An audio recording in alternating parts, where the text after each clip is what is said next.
नमस्कार, मैं हूं शशि तुषार शर्मा और आप देख रहे हैं चुनावी खबरों पर आधारित चुनाव आज तक का यह खास बुलेटिन। सबसे पहले आप दिन भर की बड़ी चुनावी खबरों को संक्षेप में जान लीजिए, जिसके बाद हम आपको बताएंगे कि यह खबरें खास क्यों हैं और उनके राजनीतिक मायने क्या हैं। जम्मू कश्मीर में चुनाव करवाने को लेकर पूर्व सीएम उमर अब्दुल्ला और बीजेपी आमने सामने हैं। बीजेपी के राष्ट्रीय अध्यक्ष जेपी नड्डा ने बुधवार को नोएडा में पार्टी कार्यकर्ताओं के साथ टिफिन पर चर्चा की है। लोकसभा चुनाव में जेडीएस और बीजेपी के गठबंधन को लेकर एचडी कुमारस्वामी ने क्या कहा है, ये भी आपको बताएंगे। 12 जून को होने वाली विपक्ष की बैठक टलने के बाद बीजेपी और मोदी विरोधी पार्टियों में तल्खी बढ़ गई है। समाजवादी पार्टी अध्यक्ष अखिलेश यादव ने इस पर भरोसा जताया है कि विपक्ष की बैठक में लोकसभा चुनाव से पहले कोई न कोई विकल्प जरूर निकल आएगा। चलिए अब थोड़ा विस्तार से कुछ और खबरों को समझते हैं।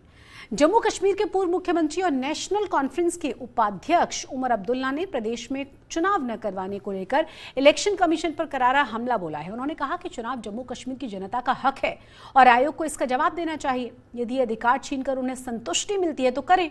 अब्दुल्ला ने पिछले महीने श्रीनगर में हुई G20 बैठक को भी दिखावा बताया है। अब्दुल्ला के इस बयान पर बीजेपी ने पलटवार करते हुए कहा है कि लोगों ने जम्मू कश्मीर में लोकतंत्र को दफन कर दिया था।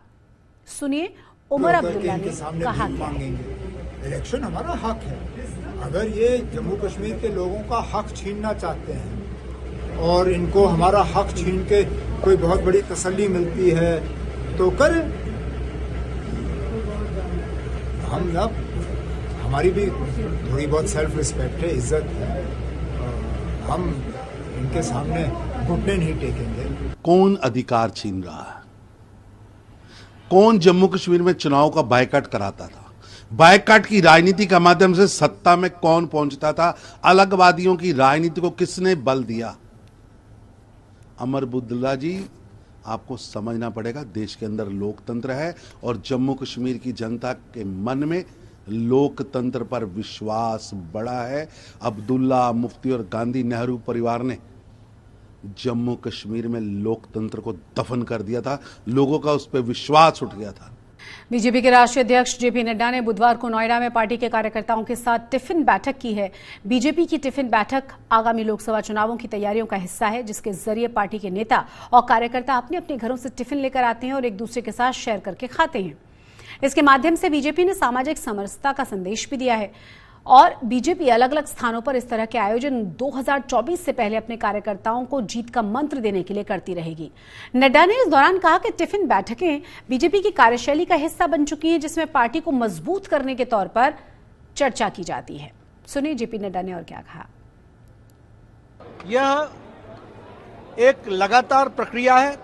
समय समय पर ऐसी टिफिन बैठकें आगे भी होंगी और यह भारतीय जनता पार्टी के कार्यशैली का एक अंग बन रहा है और इसमें कार्यकर्ताओं में एक एकजुटता का संस्कार भी आता है, क्योंकि वह अपना टिफिन तो खाता नहीं है, वह दूसरे साथी का टिफिन खाता है और हमारा द्वारा लाया गया टिफिन वो हमारे साथी खाते हैं। आज मैं भी अपने घर से टिफिन लेके आया था। हमारे कार्यकर्ताओं ने उसको खाया और उसका स्वाद लिया। वैसे ही डॉक्टर महेश शर्मा जी अपने यहाँ से कुछ व्यंजन लेके आए थे, उसका मुझे सौभाग्य मिला। तो इस तरीके का टिफिन बैठक के कार्यक्रम को हमने आगे बढ़ाया है। हम हमेशा ही तैयार रहते हैं और हर पल हम नई योजनाओं के साथ चलते हैं, इसलिए 24 हो और 24 से पहले आने वाले भी चुनाव हैं, सभी के लिए हम तैयार हैं। लोकसभा चुनावों में जेडीएस और बीजेपी के गठबंधन को लेकर एचडी कुमारस्वामी ने साफ कर दिया है कि वो अकेले ही चुनाव लड़ेंगे और फिलहाल बीजेपी के साथ गठबंधन करने जैसी कोई बात है ही नहीं। उन्होंने कहा कि जेडीएस कई दशकों से बीजेपी और कांग्रेस के खिलाफ अकेले ही आवाज बुलंद करती आई है और आगामी चुनावों में वो अकेले ही लड़ेगी। चलिए सुनाते हैं आपको कि एचडी कुमारस्वामी ने और क्या कहा है। All these things speculation according to me. There is no such kind of development in my party also, I think in their party also. Nobody has contacted. दरअसल लगातार खबरें ये सामने आ रही थी कि लोकसभा चुनाव के लिए बीजेपी और जेडीएस में गठबंधन हो सकता है। हाल ही के दिनों में जेडीएस ने कई अहम मुद्दों पर बीजेपी का साथ दिया है। जेडीएस ने बालासोर दुर्घटना पर रेल मंत्री अश्विनी वैष्णव का बचाव किया था। सूत्रों के मुताबिक जेडीएस कर्नाटक में लोकसभा की 28 सीटों में से 4 सीटों पर चुनाव लड़ना चाहती है, जिस पर अभी पिक्चर साफ नहीं हो पाई। 12 जून को होने वाली विपक्ष की बैठक टलने के बाद राजनीति गर्मा चुकी है। नीतीश सरकार में मंत्री विजय कुमार चौधरी ने सफाई देते हुए कहा है कि बैठक को विपक्ष के बीच और अधिक मजबूती के लिए टाला गया है। उन्होंने कहा कि विपक्ष की एकजुटता बैठक का टलना अस्थिरता का मामला नहीं है, बल्कि इसको बेहतर तालमेल और मजबूती के लिए स्थगित कर दिया गया है। वहीं बीजेपी का कहना यह है कि विपक्षी एकजुटता की ये मुहिम भ्रष्टाचार और वंशवाद के पोषण के लिए है और नीतीश कुमार शिमला में जाकर कांग्रेस की गोद में बैठेंगे। तो जेडीयू के नेता हैं विजय कुमार चौधरी, उन्होंने क्या कहा, साथ ही साथ बीजेपी नेता विजय कुमार सिन्हा की तरफ से क्या कहा गया है, सुनिए जरा।